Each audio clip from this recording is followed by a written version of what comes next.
Square టాక్స్‌కు స్వాగతం. ఈరోజు మనతో సీనియర్ జర్నలిస్ట్ జమాల్‌పూర్ గణేష్ మాట్లాడడానికి స్టూడియోకొచ్చారు. నమస్తే అండి. నమస్తే. బీసీ వాదం ఈ మధ్య కాలంలో చాలా కాలంగా భారతదేశ వ్యాప్తంగా సీరియస్‌గా నడుస్తుంది.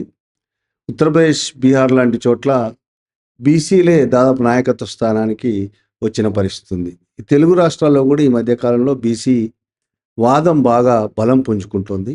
ఈ నేపథ్యంలో తెలంగాణలో జరిగిన కులగణన బీసీ జనాభాను తగ్గించిందని ఒక ఆరోపణ వస్తుంది. దీని మీద మీ అభిప్రాయం ఏంటి? ఈ ఆరోపణ కాదన్న, ఇది నిజం గూడా. ఎందుకంటే గతంలో అసెంబ్లీలో ముఖ్యమంత్రి గారు ప్రకటించిన లెక్కలు ఏవైతున్నాయో 56% బీసీ జనాభాను తేల్చారు. అందులో 10% బీసీ ముస్లిమ్స్‌ను లెక్క కడితే ఓవరాల్‌గా అది 56% నుంచి 10 పోతే 46% గానే బీసీలు వచ్చినారు. కేసీఆర్ గవర్నమెంట్‌లో చేసిన సర్వేలో 51గా బీసీ జనాభా ఉందని తేలింది. అంటే అట్లా అచ్చంగా అట్లా లెక్క పెట్టినా గాని ఒక 5% బీసీలను తగ్గించి చూయించారనేది మనకు అర్థమవుతున్న లెక్క.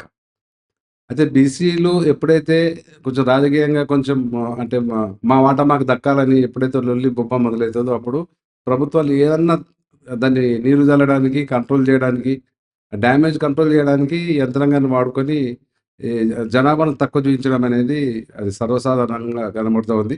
టీఆర్ఎస్ కూడా అదే యాంగిల్‌లో కావచ్చు. అప్పుడు జనాభా కూడా వాళ్ళు ఏ ప్రాతిపదికన చేసారో, ఎంతున్నారు బీసీలని కూడా అప్పుడు ప్రకటించి ఉండి అసెంబ్లీలో టేబుల్ చేసింటే కూడా ఇప్పుడు మనకు సాధికారంగా మాట్లాడే అవకాశం ఉంటుంది. అది కూడా లేకుండా పోయింది.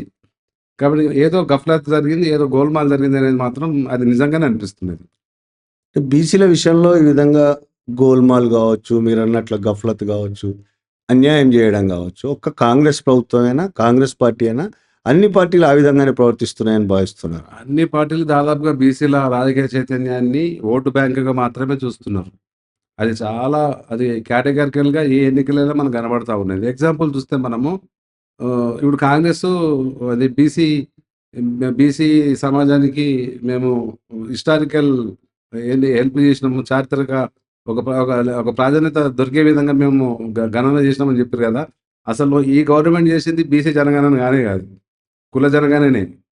అందులో ఒక్క బీసీలు ఎంతమంది ఉన్నారని కేటగారికల్‌గా శాస్త్రీయ దృక్పథంతోటి ఒక పద్ధతి ప్రకారం నిజాయితీగా చేస్తే 60% పైగా 65 మినిమమ్‌గా ఉంటారు. ఎక్కడైనా గాని. ఏ ఊర్లో పోయి చూసినా మనం ఒక విలేజ్ స్ట్రక్చర్‌ను మనం ఏ ఊరు వెళ్లి మనం పరిశీలన చేసినా 65% మినిమమ్ బీసీలు ఉంటారు ఎక్కడైనా గాని. అంటే కొన్ని ఇప్పుడు ఆంధ్ర ప్రాంతం నుంచి వచ్చిన సెటిలర్ విలేజ్‌లను తీసి పక్కన పెడితే సాంప్రదాయంగా ఏర్పడిన గ్రామాలు ఎక్కడికైనా దాదాపుగా ఏది ఆదివాసీ ప్రాంతాలు, ఈ తాండాలు, ప్రత్యేకమైన ఆవాస ప్రాంతాలను తీసేసి ఏ ఊరికి పోయినా 55%, 65% మినిమంగా బీసీలుంటారు. అంటే వీళ్ళు ప్రతిసారి కూడా లెక్కలును గఫలత్ చేయడమో, లేకపోతే తక్కువ చేసి చూడడం అనేది ఇది కామన్‌గా బీసీలను అంచడము, బీసీలను ఒకటి మేమెంతనో మా వాటా అంత కావాలనేది డిమాండ్ వచ్చినప్పుడల్లా ఇది జరుగుతూనే ఉన్నది. ఇది చాలా స్పష్టంగా కనబడుతుంది. కాంగ్రెస్ బీసీ డిక్లరేషన్ కూడా చేసింది కదా ఎలక్షన్స్ అప్పుడు కామారెడ్డిలో. అవునన్నా. ఇప్పుడు కామారెడ్డి బీసీ డిక్లరేషన్ అక్కడే చేసి, అక్కడే బీసీల గొంతు కోసింది కాంగ్రెస్ పార్టీ. మహేష్ కుమార్ గౌడ్‌కు టికెట్ ఇవ్వకుండా నిజామాబాద్‌లో ఏమైనా దాదాపు 38 సంవత్సరాలుగా రాష్ట్ర రాజకీయాల్లో, నేషనల్ పాలిటిక్స్‌లో, ఢిల్లీలో కాంగ్రెస్‌లో చాలా కీలకమైన నాయకుడు. ఎందుకు మహేష్ కుమార్ గౌడ్‌కు టికెట్ ఇవ్వలే? ఇవ్వాలి గదా! అక్కడ అట్లాగే ఆకుల లలిత ఒకసారి ఎమ్మెల్యేగా పోటీ చేశారు.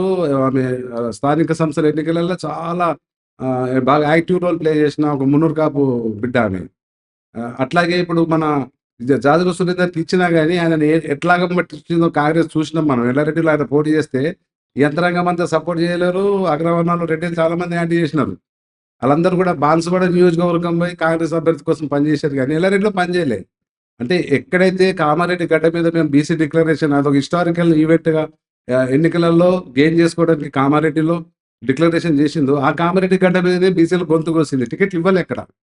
ఓవరాల్‌గా కూడా కాంగ్రెస్ చెప్పుకోవడమే ఎక్కువ గాని, బీసీ డిక్లరేషన్ అనౌన్స్ చేసిన సందర్భంగా జరిగిన ఎన్నికలలోనే నల్ఫ్ 37, 35 మందికి మాత్రమే టికెట్లు ఇచ్చిర్రు. 65% ఉన్నదనుకున్నప్పుడు ఒక 65 మంది అభ్యర్థులను ఇవ్వలేదు. దాదాపు 35, 37 అంతవరకే ఇచ్చింది. టీఆర్ఎస్ కూడా మీకంటే మేము ఎక్కువిచ్చినామన్నా గాని వాళ్ళు కూడా 40 దాటలే. ఇక బీజేపీ అయితే లెక్కనే లేదు. వాళ్ళకి ఎవరు పడితే వాడు. ఇంకా అది తెలంగాణలో మేము కబ్జా చేసినాం, ఉత్తర తెలంగాణ మాదే అని చెప్పేసి జబ్బలు జరుపుకోవడం తప్ప, అందులో కూడా బీసీ లీడర్‌షిప్ స్థానికంగా ఉన్న వాళ్ళని ప్రాధాన్యత ఇవ్వకుండా మనకు కనబడతారు ఎవరు ఒక బండి సంజయ్, ధర్మపురి అరవింద్ ఇట్లాంటి వాళ్ళు కనబడతారు తప్ప సెకండ్ గ్రేడ్ ఎలివేట్ అవుతున్న బీసీ నాయకత్వాన్ని, తర్వాత పాత తరంలో ఉన్న బీసీ నాయకత్వాన్ని కూడా బీజేపీలో కూడా చాలా కుట్రపూరితంగా అంచవేస్తూ ఉన్నారు. ఎగ్జాంపుల్ నేను ఉత్తగా చెప్తలేను ఈ మాట. నిజామాబాద్ ఉంది. నిజామాబాద్ అనేది ఎందుకు ప్రతిది కూడా పాలిటిక్స్‌లో ఒక కేంద్ర బిందువు అంటే 30 సంవత్సరాలుగా ఏ పార్టీ అధికారంలో ఉన్నా, ఏ పార్టీ ప్రధాన ప్రతిపక్షంలో ఉన్నా నిజామాబాద్‌లో లీడర్‌షిప్ ఎలివేట్ అయి ఉన్నారు కాబట్టి చెప్పడం ఇక్కడ ఎందుకు నిజామాబాద్‌లో ఇప్పుడు ఎండల లక్ష్మీనారాయణ ఉన్నాడు. తెలంగాణ ఉద్యమంలో తెలంగాణ కోసము టీఆర్ఎస్ వాళ్ళతో పాటు ఆయన కూడా ఎమ్మెల్యే పదవికి రాజీనామా చేసి జేఏసీ అభ్యర్థిగా ఆయన నాన్ పొలిటికల్‌గా ఆయన ఎమ్మెల్యేగా గెలిచినారు. అసెంబ్లీలో ఆయన అక్కడ ఏంది మన ఏంది పక్ష నాయకుడు, అసెంబ్లీ బీజేపీ పక్ష నాయకుడిగా పనిచేసిండు. అంటే ఒక జాతీయ స్థాయిలో, రాష్ట్ర స్థాయిలో ఒక ఒక పట్టున్న నాయకుడు, ఒక గుర్తింపున్న నాయకుడు. ఏమైంది మన అసెంబ్లీ ఎన్నికలలో ఎందుకు టికెట్ ఇవ్వలేరు ఎండల లక్ష్మీనారాయణకి? డి శ్రీనివాస్ అనేటోడు పీసీసీ ప్రెసిడెంట్‌గా ఉన్నప్పుడు ఆయనను ఓడించి గట్టిగా రాష్ట్ర రాజకీయాల్లో ఒక శబ్దం ఒక అంటే నిశ్శబ్దంగా ఉన్నదాన్ని బ్లాక్ చేసిండు ఆయన ఎండల లక్ష్మీనారాయణ. శ్రీనివాస్‌ను ఓడగొట్టిండు ఎవరా అని చెప్పి చూసారు ఇట్లా. మొత్తం తెలంగాణ అంతా కూడా ఆంధ్రప్రదేశ్, తెలుగు రాష్ట్రాలు ఇట్లా ఎవరో ఎండల లక్ష్మీనారాయణ అని చూసారు. నిజామాబాద్‌లోనే టికెట్ ఇవ్వలేరు కదా మన ఎన్నికలలో. ఎక్కడ ఇవ్వలే ఆయన తీసుకుపోయి లాస్ట్ మినిట్‌ల ఇక అది కూడా మళ్ళా బీసీలు చూడు మా మున్నూరు కాపు ఎదిగిన నాయకుడిని టికెట్ ఇవ్వలేరని ఎక్కడ బీజేపీని రాజకీయంగా బొందబెడతారో అని చెప్పేసి లాస్ట్ మినిట్‌లో బాన్సోడ పంపించారు. బాన్సోడకి ఆయనకి సంబంధం కూడా లేదు కదా. అంటే బీజేపీ గానీ, ఇంకే రాజకీయ పార్టీ అయినా గానీ, ఎవ్వడైనా గానీ, రాజకీయంగా ఎలివేట్ అయితున్న బీసీ నాయకత్వాన్ని తెలంగాణలో ఆళ్ళకు నిజంగా నిజాయితీగా వాళ్ళని కొంచెం ఎలివేట్ చేసి, రాజ్యాధికారం వైపు బీసీ నాయకత్వాన్ని పెంచాలన్న తపన మాత్రం నాకు తెలిసి ఏ పార్టీలో లేదు. అన్న మీరు ఓపికతో వింటంటే ఇంకో మాట చెప్తానన్న. ఇప్పుడు కాంగ్రెస్ ఇంతే నేను చాంపియన్ అంటుంది కదా బీసీల విషయంలో. అది ఏమైందన్న ఇప్పుడు మన ఎంపీ మన గ్రాడ్యుయేట్ కాన్స్టిట్యూన్సీ ఎన్నికలు జరిగినాయి. ఇవాళ ఆల్రెడీ రిజల్ట్ కూడా స్టార్ట్ అయింది. బండల్లో లెక్క కడతా ఉన్నారు. నిజంగా వీళ్ళకి బీసీల మీద మేమే చేస్తున్నాము బీసీ కులగణన, మేము 56% రిజర్వేషన్ల కోసం చట్టం కూడా తీసుకొస్తాం, అసెంబ్లీ ప్రత్యేక సమావేశం అంటున్నారు కదా. ఎందుకు మీకు దిక్కులేరా? 43 అసెంబ్లీ సెగ్మెంట్స్ కదా. నిజామాబాద్, కరీంనగర్, ఆదిలాబాద్, మెదక్ 4 జిల్లాలతో కూడుకున్న ఈ పార్లమెంటు ఏది మన గ్రాడ్యుయేట్ కాన్స్టిట్యూన్సీ కరీంనగర్ పరిధిలో 43 అసెంబ్లీ సెగ్మెంట్స్ ఉన్నాయి. 43 అసెంబ్లీ సెగ్మెంట్స్‌లో అంటే 43 దగ్గర మీ దగ్గర ఒక 15 మంది ఎమ్మెల్యేలో, మాజీ ఎమ్మెల్యేలో లేకపోతే ఎలివేటెడ్ జిల్లా పరిషత్ చైర్మన్‌గా పనిచేసిన వాళ్ళు, కొంచెం ఎలివేట్ అయిన వాళ్ళు, కొంత రాజకీయాల్లో స్థిరపడి ఉన్న వాళ్ళు, అనుభవం ఉన్న వాళ్ళు బీసీ క్యాండిడేట్ ఉండి ఉంటారు కదా. ఎందుకు మీరు నరేందర్ రెడ్డిని ఆల్ఫోస్ నరేందర్ రెడ్డిని తీసుకొచ్చి కూర్చోబెట్టారు అక్కడ? నువ్వు పీసీసీ ప్రెసిడెంట్‌గా నువ్వు ఒక బీసీ గౌడ సామాజిక వర్గానికి సంబంధించిన వాడు ఉన్నావు. మేము బీసీ కులగణన చేస్తున్నాము, బీసీ రిజర్వేషన్ పెడుతున్నాం అన్నాము అని అన్నారు. కాంగ్రెస్ పార్టీతో సంబంధం లేని ఒక కార్పొరేట్ విద్యా వ్యాపారిని తీసుకొచ్చి నువ్వు ఇక్కడ క్యాండిడేట్‌గా పెట్టి ఇప్పుడు మీరు కాంగ్రెస్ పరుగు పోయినట్టు కాదు అక్కడ. ఇంకోటి మీకు బీసీల మీద కనుక ప్రేమ ఉంటే ప్రసన్న ఇప్పుడు ఎవరైతే ఉన్నారో ఇక్కడ మన ఇది బీఎస్పీ అభ్యర్థిగా హరికృష్ణ ఉన్నారో ఆయన బీఎస్పీ అభ్యర్థిగా ఇండిపెండెంట్‌గా పనిచేస్తున్నారు. ఆయన కాంగ్రెస్ పార్టీ నాయకుడే. మన అసెంబ్లీ ఎన్నికలల్లో, పార్లమెంట్ ఎన్నికలల్లో కాంగ్రెస్ నుంచి పనిచేసిన వాడే ఒక గౌడ సామాజిక వర్గానికి సంబంధించిన వాడు ఉన్నాడు అక్కడ. మరి ఆయన ఆల్రెడీ ఎన్రోల్మెంట్ 1,00,000 మంది వరకు ఆయన ఎన్రోల్మెంట్ చేస్తున్నాడు గ్రాడ్యుయేట్స్‌ను. ఒక మేధావిగా అట్లాగే బీసీ పాలిటిక్స్ మీద కమిట్మెంట్‌తో ఉన్నవాడు. ఒక లెక్చరర్‌గా ఉద్యోగానికి రాజీనామా చేసి కాంగ్రెస్ పార్టీలో వితిన్ ది పార్టీలో బాగా ఎలివేట్ అయిన నాయకుడు కదా. మీకు బీసీల మీద ప్రేమ ఉంటే మీరు నరేందర్ రెడ్డికి ఎందుకంత ఇంపార్టెన్స్ ఇచ్చినారు? సూట్ కేసులు, కార్పొరేట్ విద్యా వ్యాపారాలను పాలిటిక్స్‌లో నెత్తి మీద రుద్ది బీసీలను కథమట్టడం కాకపోతే కొద్దిగా ఇది ద్వంద్వ వైఖరిని అవలంబిస్తుంటే లెక్క. ఇప్పుడు ఏమైంది ప్రసన్న దగ్గర కాంగ్రెస్‌ను అక్కడ బీజేపీని కూడా చెక్ పెట్టుబడి గట్టిగా బ్రహ్మాండంగా గెలిచినా సరే ఓడిపోతున్నది చెప్పలేం కానీ ఎక్కడో ఉన్న అతి సాధారణ కుటుంబ నేపథ్యము రాజకీయం కూడా పెద్దగా ఏం లేకపోయినా ప్రసన్న హరికృష్ణ ఈరోజు మొత్తం బీసీ సంబంధించిన పాలిటిక్స్కు ఒక లైన్ చూపించినట్టుగా ఒక రోల్ మోడల్గా నిలబడ్డాడు. అంటే ఈ సిచ్యువేషన్ తీసుకొస్తున్నారు వీళ్ళు. బీజేపీ కూడా బీసీలకు ఇచ్చానని చెప్తుంది. కొమరయ్యకి ఇచ్చింది టికెట్. ఆయన కూడా గెలిచే అవకాశం ఉంది అంటున్నారు. అవును, నేను చెప్పడం మర్చిపోయినా కానీ యాక్చువల్గా కొమరయ్య గెలిచేది బీసీ కార్డు మీదనే గెలుస్తున్నాడు, బీజేపీ అస్సలు కాదు. చాలా మంది ఇప్పుడు అరవింద్ కానీ బండి సంజయ్ కానీ చాలా గమ్మత్ తమాషాలు ఆడుతారు తెలంగాణలో.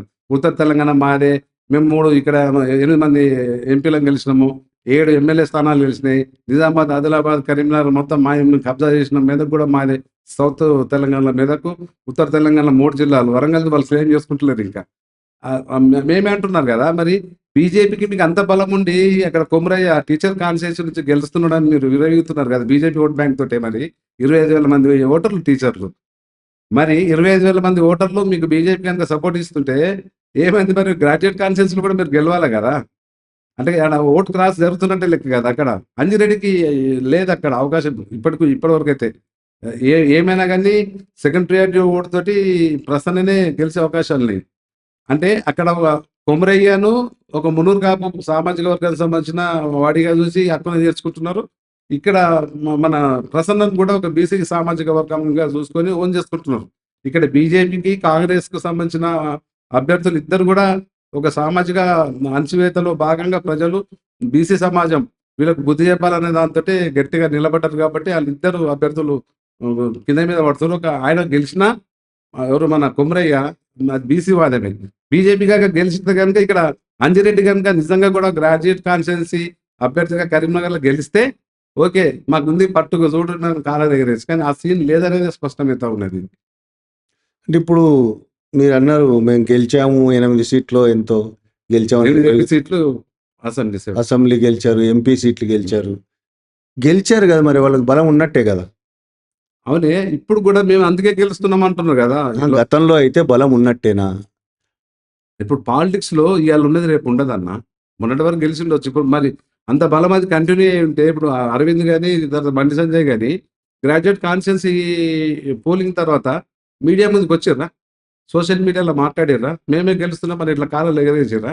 ఎందుకు మాట్లాడతలేరు? వాళ్ళు కలుదైన కోతులు లెక్క దుగ్గుతారు ఇద్దరు.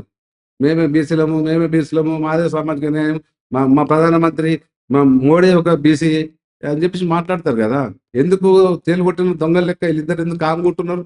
కొమరయ్య గెలిచినా ఆ గెలుపును వీళ్ళు ఓన్ చేసుకునే నైతిక అర్హత వాళ్ళకి లేనేలేదు. ఎప్పుడు ఉంటుందంటే బీజేపీ బలంతో మేము గెలుచుకోగలిగినాము 2 ఎమ్మెల్సీ సీట్లైనా 1 ఎమ్మెల్సీ సీట్ అని చెప్తే కనుక కరీంనగర్ గ్రాడ్యుయేట్ కాన్స్టిట్యున్సీ అంజిరెడ్డి గెలిస్తే అప్పుడు నిజమే కదా, ఎంతో కొంత ఇంకా నిలబడ్డట్టున్నారు, ఇంకా కొంత వాళ్ళది కొంచెం వీకెండ్ కానట్టుంది అనుకోవచ్చు. ఆ అవకాశం కనబడతలేదు. పోలింగ్ సరళిని చూసినామన్న అక్కడ నిజామాబాద్ చూసినాము, ఆదిలాబాద్ చూసినాము, కరీంనగర్ చూసినాము, మెదక్ చూసినాము. అక్కడ ఏం చేసినట్టే బీజేపీకి సంబంధించిన వాళ్ళు కాంగ్రెస్ సంబంధించిన వాళ్ళు ఇద్దరు అగ్రవర్ణాలు రెడ్డి క్యాండిడేట్లు కావడంతో ఆ పార్టీ వాళ్ళే second priority vote Prasanna Harikrishna గౌడ్కి వేసారు. లేదా ప్రసన్న హరికృష్ణ గౌడ్ చాలా అతి సాధారణ ఒక లెక్చరర్. అలా ఇద్దరు కార్పొరేట్ వ్యాపారాల్లో దిగ్గజాలైన వాళ్ళను ఎట్లా ఢీకొట్టుకుంటున్నారు? అది కామన్ మ్యాన్, ఆయన చాలా కామన్ మ్యాన్. ఒక కామన్ మ్యానే కార్పొరేట్ శక్తుల్ని ఢీకొట్టి వచ్చేంత ఆయన నిజంగా రాజకీయంగా అంత బలమైన పునాదులు ఉన్న కుటుంబంకి వెళ్ళాలి. కోటాను రూపాయలు డబ్బులు లేవు, ఆయన కాన్వాయిలు మెయింటైన్ చేయలేడు, దావతులు ఇవ్వలేడు. ఈవెన్ ఏదో ఒక జిల్లా కేంద్రానికి ఒకసారి వచ్చిపోయాడు తప్ప కాన్స్టిట్యున్సీ లెవెల్ టౌన్ లెవెల్ వరకు కూడా ఆయన ప్రచారం పోలేదు. జస్ట్ బీసీ ఈయన గౌడ కొమరయ్య ఎట్లయితే నేను మునూరు కాపని చెప్పుకున్నాడు బీజేపీ టీచర్ క్యాండిడేట్, నేను గవర్నమెంట్ రాబాయ్ అని చెప్పుకున్నాడు. తర్వాత ఆయన క్యాండిడేట్ కాకముందు నుంచి కూడా ఆ సోయిలో పనిచేసిండు, బీసీ ఉద్యమాలతో మమేకమై పనిచేసిండు ఆయన. అయితే ఆయన చాలా టాక్టికల్గా నేను బీసీనే కాబట్టి బీసీలు నాకు అందరూ ఏదని చెప్పకపోయినా వేరే ఓట్ బ్యాంకును డ్యామేజ్ దాంతో ఆయన బీసీకి సంబంధించిన ఆల్ సెక్షన్స్లలో ముఖ్యమైన వాళ్ళందరితోటి పోయాడు. అందుకే టీఆర్ఎస్ కూడా ఇక్కడ చాలా తెలివిగా పనిచేసింది. కాంగ్రెస్ బీజేపీ ఎక్కడ రాజకీయం మళ్ళీ మేము అని చెప్పేసి అంటదో వాళ్ళని చెక్ పెట్టడానికి క్యాండిడేట్ పెట్టకపోయినా ప్రసన్న కుమార్ విషయంలో టీఆర్ఎస్ స్టాండ్ తీసుకోవడం కూడా ఈ గెలుపు ఒక రకంగా కారణమవుతుంది. సరే, ఎమ్మెల్సీ ఎన్నికల్లో బీఆర్ఎస్ పోటీ చేయటం లేదు, కానీ బీసీకే సపోర్ట్ చేస్తుంది అంటున్నారు. ఏది హరికృష్ణకి. బీసీ ఉద్యమానికి సంబంధించి, బీసీ వాదానికి సంబంధించి కవిత నాయకత్వంలో బీసీ ఉద్యమం ముందుకు తీసుకెళ్లే ప్రయత్నం జరుగుతుంది. దాన్ని ఎట్లా చూస్తారు మరి? అన్న నాకు తెలిసి అయితే ఇది తప్పు కాదన్న. ఇప్పుడు అణగారిన వర్గాలను అంటే ఒక సామాజిక కోణంలో అట్లాగే వాళ్ళ బతుకులు మారడానికి ఈ అగ్రవర్ణాల వాళ్ళు పనిచేయద్దు ముందుకు రావద్దు అనుకోవడం కూడా అది లోపభూయిష్టమైన ఆలోచన. తెలంగాణ ఇప్పుడు 40 ఏళ్ల కిందట 50 సంవత్సరాల కిందట తెలంగాణ పల్లెలు ఆగమవుతున్న రోజులు అన్నవి. ఒక మనిషిని మనిషిగా లేని సందర్భము, సామాజికంగా రాజకీయంగా ఆర్థికంగా దోపిడీ, అసలు భూమి మీద హక్కు లేకపోవడం, ఎప్పుడు ఏ ఊర్లో ఎవరు ఉంటారో ఏందో, ఎవరు ఎత్తుకుపోతారో, ఎవరు నక్సలైట్ అంటారో, ఎవరు సానుభూతి పడడం అంటారు, బిక్కుమంటున్న రోజులల్లో చాలా మంది అప్పర్ క్లాస్ నుంచి వచ్చిన వాళ్ళు పనిచేస్తున్న వాళ్ళు ఉన్నారు కదా. రెడ్డిలు వచ్చారు, దాంట్లో బాపడంలో వచ్చారు. అదే నువ్వు ఎట్లా వస్తుంది, ఇది మా బతుకు పోరాటం కదా, మా కోసం కదా కొట్లాడుతున్నారు, మీకేం సంబంధం అంటే కుదరదు కదా అన్న.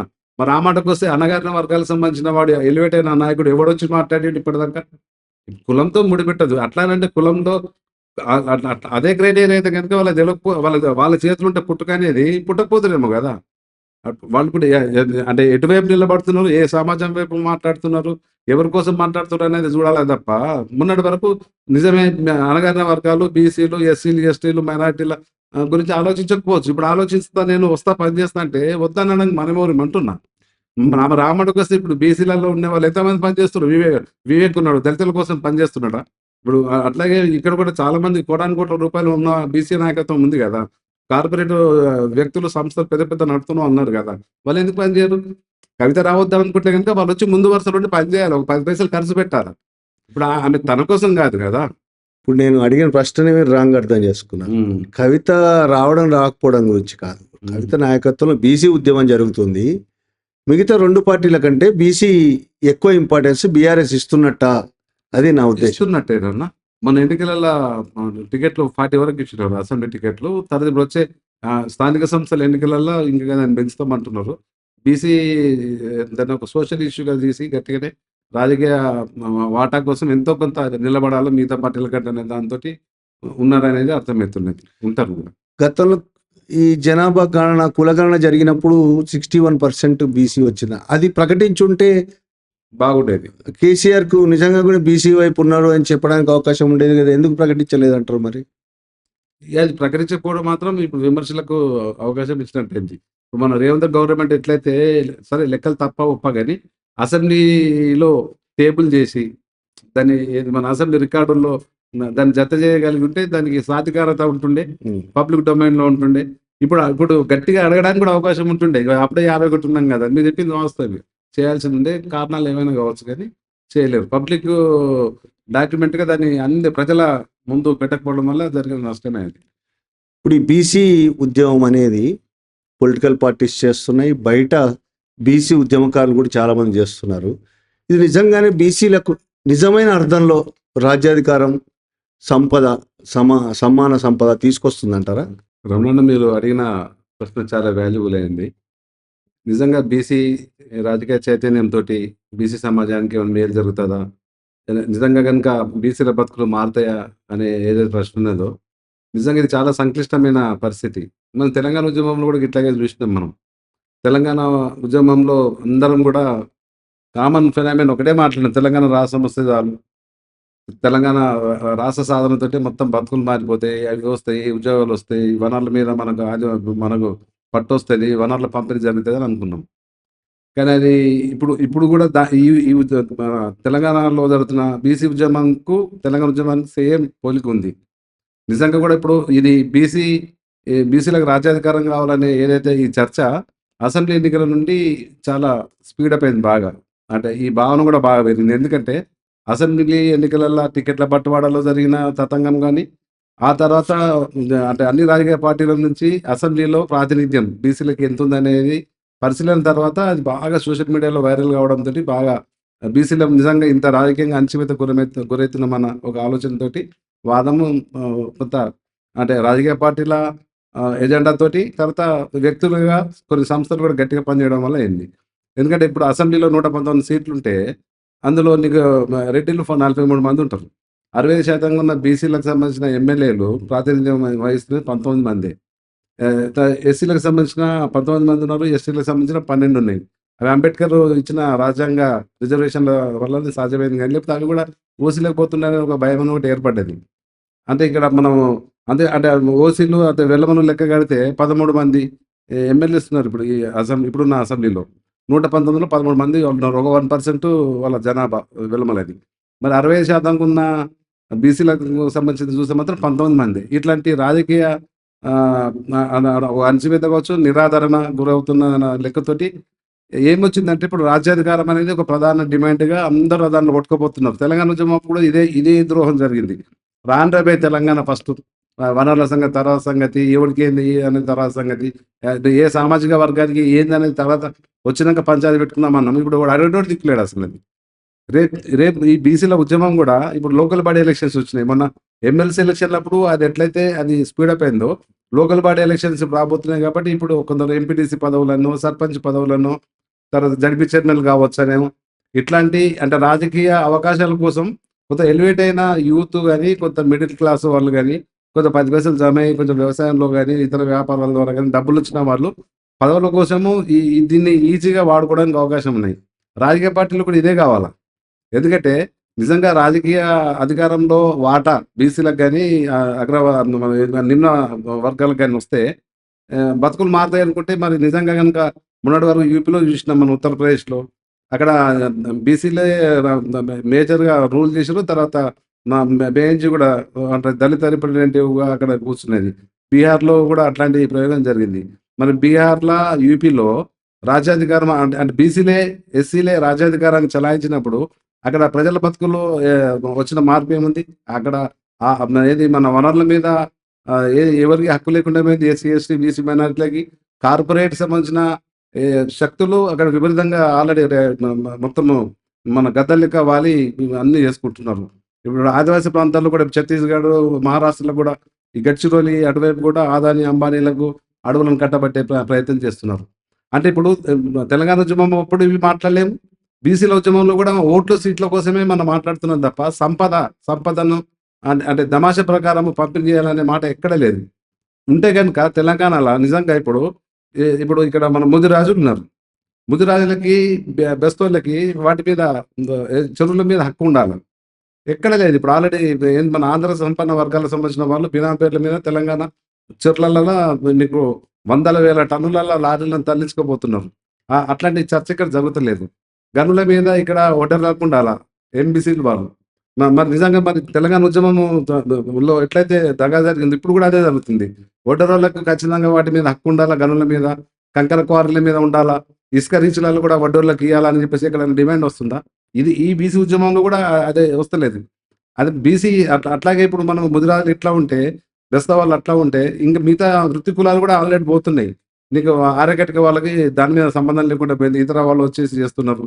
తర్వాత నీకు గనులు, తర్వాత పెద్ద పెద్ద క్వారీలన్నిట్లలో ఆల్రెడీ విదేశీ కంపెనీలు వచ్చి ఏదో రకంగా వస్తున్నాయి. మఫత్‌లాల్ గోయంకా మహబూబ్ నగర్‌లో బ్రహ్మాండంగా పెల్స్పర్ క్వార్జిను మొత్తంగా గుట్టలను కూడా కథం పడతా ఉన్నాడు.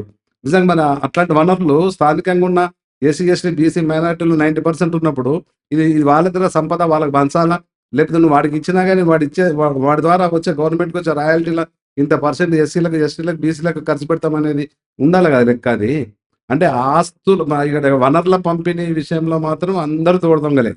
అంటే అంటే ఎస్సీలకు, ఎస్టీలకు, బీసీలకు, మైనారిటీలకు రాజకీయ పదవులు సర్పంచ్ నుంచి పార్లమెంటు పదవుల వరకు వాళ్ళను ఒక దళారులుగా తయారు చేసి, ఆ పదవులలో వాళ్ళను మునిగిపోయేటట్టు చేసి, వాడు సంపాదించుకోవడం, పదవులలో రావడం తప్ప, ఎప్పుడైతే దీనికి సార్థకత ఉండేదంటే వనరులను కూడా అట్లా పంపిణీ జరగాల. అసెంబ్లీలో మేము ఎంతమందో మాకు అన్ని సీట్లు కావాలా, పంచాయతీ నుంచి పార్లమెంట్ దాకా మాకు బీసీలకు, ఎస్సీలకు, ఎస్టీలకు మా సమాన వాటా కావాలని అడుగుతున్న వాళ్ళము. ఎందుకు ఈ బీసీ ఉద్యమంలోనే ఇంతమంది 60% బీసీలుగా ఉన్నాం. అన్ని వనరుల మీద, అడవుల మీద, భూముల మీద, అట్లాగే క్వారీల మీద, అన్నిటి మీద మాకు హక్కు కావాలని చెప్పేసి అడగాలి కదా! ఆ డిమాండ్ ఎక్కడ పెడతలేరు. ఈ మాట కనీసంగా సూచనగా ఒక డిమాండ్‌గా కూడా ఏ బీసీ సంఘం మాట్లాడతలేదు. అదే అంటే బీసీ అంటే రాజకీయ వాటా కోసం మాట్లాడుతున్న ఏ రాజకీయ పార్టీలు కూడా మాట్లాడతలేవు.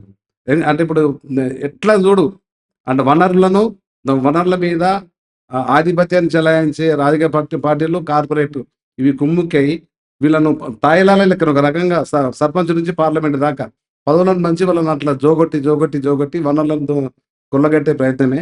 నిజంగా కనుక రేపు బీసీలకు రాజకీయ వాటా దక్కినా దానివల్ల బీసీల బతుకులు మొత్తంగా కూడా మారాయి. ఖచ్చితంగా వనరుల మీద సమానమైన వాటా అన్ని వర్గాలకు అందాల. కాబట్టి దాని మీద మాట్లాడాలి. ఇప్పుడు కల్లు ఉన్నది. నీకెక్కడ ఉన్నది నీకు కల్లు?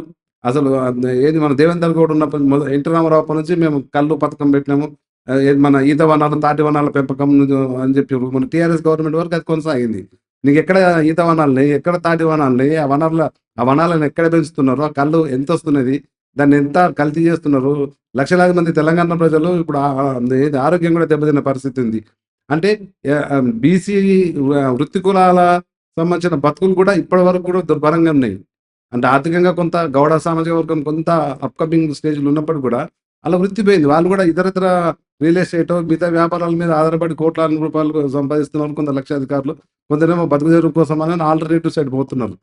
అంటే వనరులను సమానంగా పంపిణీ ఎస్సీ, ఎస్టీ, బీసీ మైనారిటీలు అగ్రవర్ణాలకు సంబంధించిన పేదలకు సంబంధించిన దాని మీద కూడా ఎంతో కొంత చేసి అంటే సామాజిక సమతుల్యత ఎప్పుడైతే మనం సాధిస్తామో అప్పుడు మాత్రం ఉంటుంది. ఈ బీసీ ఉద్యమాలలో కూడా యువత ఖచ్చితంగా ఈ ఆలోచనతోటి డిమాండ్ పెట్టాలా. అవును, సీట్లే కాదు, ఓట్లే కాదు, ఖచ్చితంగా అన్ని వనరులను సమానంగా పంచాలా. జనాభా దమాషా ప్రకారం జనాభా ప్రాతిపదికన ఎవరెంత మంది ఉన్నారో అంతమందికి భూమి మీద హక్కు ఉండాలా, వనరుల మీద హక్కు ఉండాలా, గనుల మీద హక్కు ఉండాలా.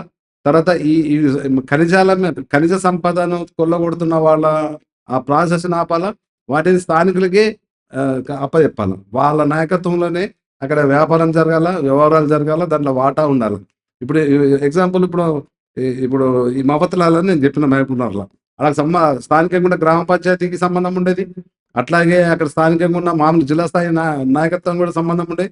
హైదరాబాద్ సెక్రటేరియట్‌లో కూర్చుంటున్నారు, అగ్రిమెంట్ చేసుకుంటున్నారు, కమిషన్‌లు తీసుకుంటున్నారు. వాడు ఏది మన వేలాది లారీలను ఇక్కడ నుంచి కొల్లగొట్టుకోబోతున్నాడు. ఈవెన్ దో గ్రామ పంచాయతీకి రాయల్టీగా గ్రామ పంచాయతీకి రావాల్సిన రాయల్టీస్ కూడా దిక్కులేవు. కనీసం గ్రామ పంచాయతీకి రాయల్టీ వాళ్ళకి ధర్మంగా చట్ట ప్రకారం రాజ్యాంగబద్ధంగా వచ్చినా ఆ గ్రామం మీద ఖర్చు పెడుతూ ఏదో రకంగా గ్రామాభివృద్ధికి కూడా పనిచేస్తాయి. అంటే వనరుల దోపిడీ వల్ల స్థానిక ఆల్రెడీ మన మన ఏంది పంచాయతీరాజ్ చట్టంలోనే ఉన్నది. అంటే వనరుల సంబంధించిన ఈ బిజినెస్ మీద రాయల్టీ గ్రామ పంచాయతీలకి ఉండాలా, జిల్లా పరిషత్ లోకల్ బాడీస్కి ఉండాలనేది. అది కూడా ఎక్కడ కూడా ఇంప్లిమెంట్ అయితే లేవు.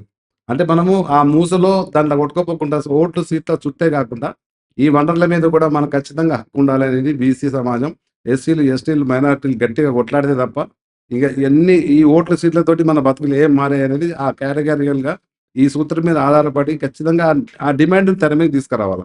అంతవరకు ఓట్ల సీట్లతోటి చట్టసభలలో గాని, జిల్లా పరిషత్‌లో గాని, మండల స్థాయిలో గాని అంటే ఎవరు ఎంతమందినో అన్ని సీట్లు కావాలంటే సీట్లకే పరిమితం అవుతాం తప్ప వనరులు ఎప్పుడైతే సమానమైన పంపిణీ జరగదో అప్పటిదాకా మన బతుకుల్లో ఏమాత్రం కూడా వెలుగు రాదు. ఎట్లాంటి మార్పు రాదనే విషయాన్ని యూత్ ప్రధానంగా గుర్తించాలి. దీన్ని డిమాండ్‌గా పెట్టాలా. బీసీ ఉద్యమం పేరిట ఊర్లలోకి వచ్చే వాళ్ళను సభలలో, సమావేశాలను కూడా అడగాలి. అవును, కరెక్టే, నేను బీసీగా మాట్లాడుతున్నా. మా దగ్గరికి వనరు ఉంది. దాని మీద ఈ వనరుల మీద మాకు హక్కు కావాలా. దీన్ని కూడా డిమాండ్ పెడదాం. చర్చ జరగాలనేది సీరియస్‌గా జరగాల. ఇప్పుడు రాజకీయ పార్టీలు ఉద్దేశపూర్వకంగా డిక్లేర్ చేస్తున్నాయి. దాన్ని సైడ్ ట్రాక్ పట్టిస్తుంది. అంటే ఉద్యమకారులు కూడా బీసీ ఉద్యమకారులు చెప్పుకుంటున్న వాళ్ళు కూడా ఈ విషయాన్ని మాట్లాడడానికి కాన్షియస్‌గా అంటే ఉద్దేశపూర్వకంగా కుట్రపూరితంగా వ్యవహరిస్తా ఉన్నారు. కాబట్టి జాగ్రత్తగా ఉండాలి. తెలంగాణ ఉద్యమంలో జరిగిన నష్టం ఇప్పుడు జరుగుద్దంటే ఇప్పుడు ఓట్ల సీట్లే కాదు, వనరుల మీద కూడా ఖచ్చితంగా ఎస్సీలకు, ఎస్టీలకు, బీసీలకు, మైనారిటీలకు, పేదలకు, అన్ని వర్గాల వాళ్ళకి ఆ ఊర్లో ఏ కులం ఉంటే ఆ కులానికి వాళ్ళు ఎంతమంది ఉంటే అంతమందికి అగ్రవర్ణ పేదలు ఉన్నారు, అందరు ఉన్నారు. వాళ్ళని కూడా ఇందులో కలుపుకొని తీసుకొని కోమటోళ్ళు ఉన్నారు. నిజంగా ఊళ్ళో ఉన్న కోమటోళ్ళు నిజంగా పేదోళ్ళే. వాళ్ళు బయటకు వచ్చి వ్యాపారాలు చేసి రకరకాల ఎస్టాబ్లిష్‌మెంట్‌లు తీసేస్తే అట్లాగే చాలా మంది గుళ్ళు, గోపురాలలో నైవేద్యం పెట్టే పరిస్థితులు లేని పంతులు కూడా ఉన్నారు. వాళ్ళు కూడా చాలా మంది దిక్కు లేకుండా తిండికి కూడా కష్టంగా ఉన్న సందర్భం ఉంది. అంటే ఆ ఊర్లో ఉన్న అన్ని సబ్బండ వర్ణాలకు ఆ ఊరి పరిధిలో ఉండే వనరుల మీద వాళ్ళు ఎంతమంది ఉన్నారో, ఎంతమందికి ఎంత నీడ్ ఉందో, ఎంత అవసరం ఉందో ఆ మేరకు వనరుల పంపిణీ కూడా జరుగుతాయి తప్ప ఎవ్వరి బతుకులలో మార్పు రాదనే ఒక అవగాహనతోటి తెలంగాణ ఉద్యమంలో జరిగిన కుట్రలను అధిగమించి ఈ బీసీ ఉద్యమంలో వాటిని ప్రధానంగా డిమాండ్‌గా పెట్టి మనం ముందుకు పోవాల్సిన అవసరం ఉందని నేను అప్పీల్ చేస్తా ఉన్నాను. Thank you Ganesh.